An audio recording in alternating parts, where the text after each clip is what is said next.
Live at 6, this is 13 News Now.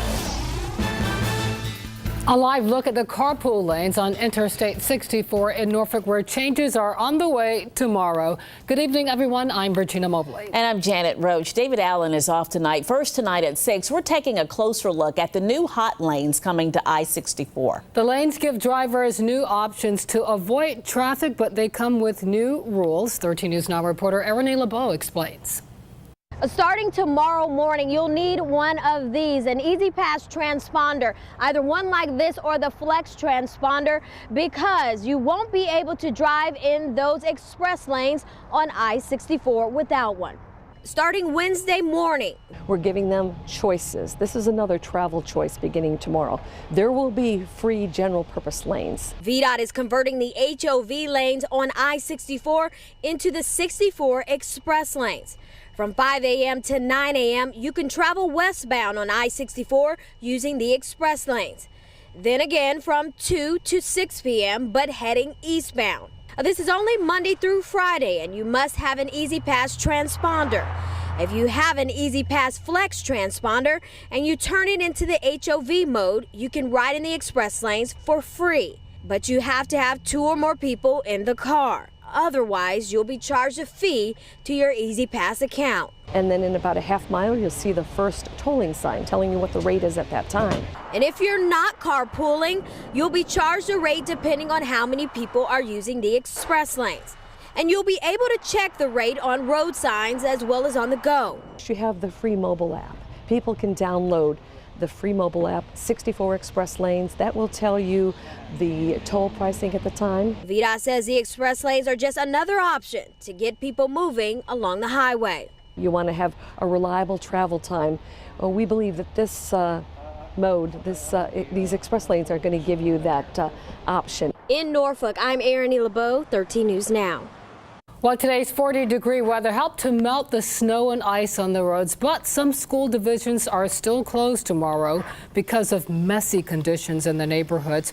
And a dip in the temperatures could lead to more ice on the roads tonight. Evan is tracking the temperatures. That's right. That's our big concern later tonight, that risk for some refreezing of some of the slush that is out there. Temperatures still above freezing just about everywhere. 38 degrees in Norfolk, 39 in Williamsburg, though you notice up at Melfa on the eastern shore, temperatures already getting close to that freezing mark of 32 degrees. It's 44 down in Edenton. Now, as we take a live look outside, this is our camera at the DQ. It's not the main roadways that we're concerned about. It's like parking lots where this slush will refreeze, or where they piled up the snow up against the curb, and we've got some of that snow melt and some of that water that's lingering. That could refreeze later tonight as well. So with readings later tonight dropping back below freezing and even into the 20s in those inland locations, we're looking at the potential for some of that refreezing. So as you're out driving later tonight, again, our big concern will be that snow melt from today will likely refreeze, and we could also be dealing with some fog tomorrow morning. So that could cause some issues with some visibility,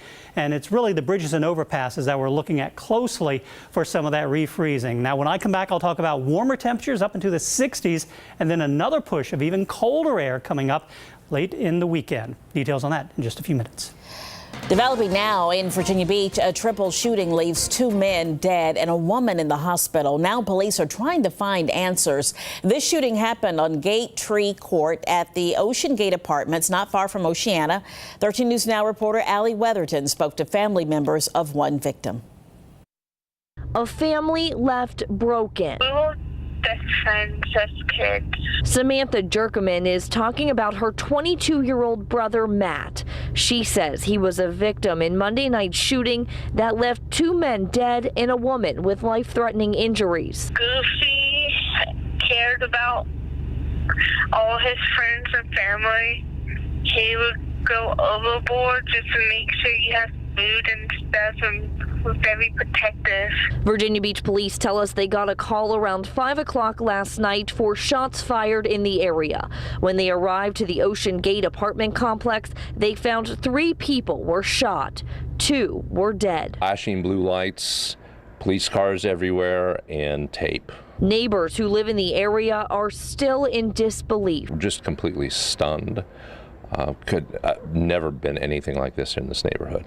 Jerkerman hopes people remember her brother as someone who loved everyone. His smile that breaks up the whole entire room. Police tell me they have questioned one individual, but as of now, no one has been arrested, and they have not released the identity of any of the victims. Now, if you know anything about this incident, you are asked to call the crime line at 1-888-LOCK-YOU-UP. In Virginia Beach, Allie Weatherton, 13 News Now.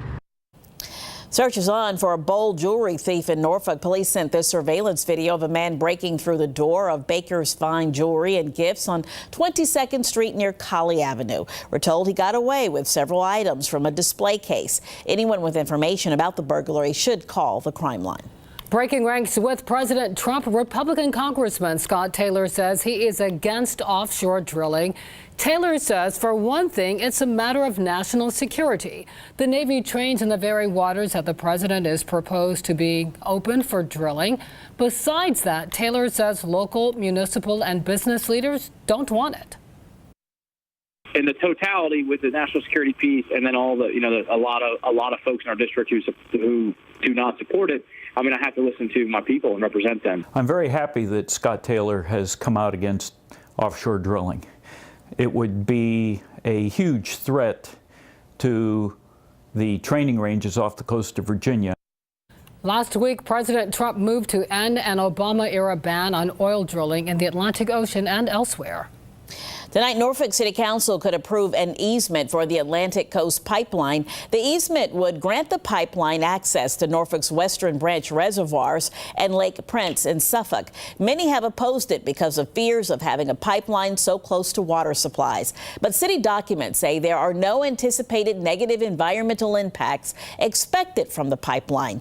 City Council meeting starts at 7.